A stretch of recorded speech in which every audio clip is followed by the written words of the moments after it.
आणि त्यावेळी मला असं वाटतं की जी वर्तमानपत्र आहेत ती वाचण्याची गोडी वाढली पाहिजे आणि विशेषतः मुलांनीही वर्तमानपत्र वाचलं पाहिजे, कारण अलीकडच्या काळामध्ये आमच्या इन्फॉर्मेशनचा सोर्स हा केवळ सोशल मीडिया आणि डिजिटल कम्युनिकेशन झालेला आहे.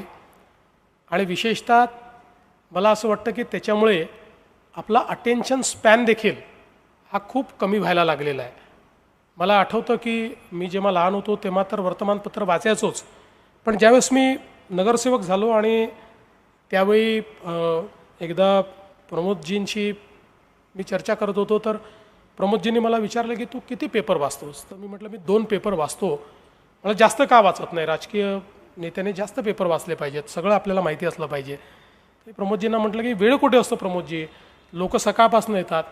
प्रमोदजी मला म्हणाले की असं आहे, आपण जी सवय लावू ती लोकांना सवय लागते. तू वेळ ठरव की इतके वाजतापासून मी भेटीन, मग तितके वाजता तू भेटलाच पाहिजेस. आणि म्हणाले तू सगळे वृत्तपत्र वाच.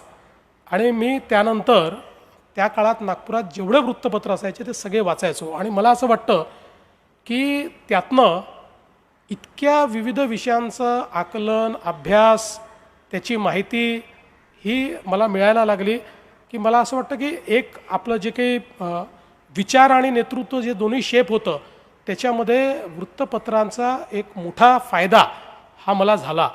आणि म्हणून मला असं वाटतं की एक अभियान हे आपण देखील चालवलं पाहिजे की कुठलंही एक वृत्तपत्र कुठलंही रोज हे आपल्या विद्यार्थ्यांनी वाचलं पाहिजे, जेणेकरून त्यातनं वाचनाचीही गोडी निर्माण होईल, वेगवेगळ्या गोष्टींची एक माहिती देखील त्याच्या माध्यमातून होईल.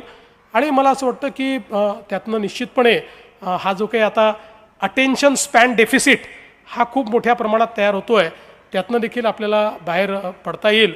तर जरूर या संदर्भात महाराष्ट्र शासन म्हणून देखील अशा पद्धतीनं एखादा उपक्रम हा चालवण्याचा प्रयत्न हा महाराष्ट्राच्या माध्यमातून आम्ही करू.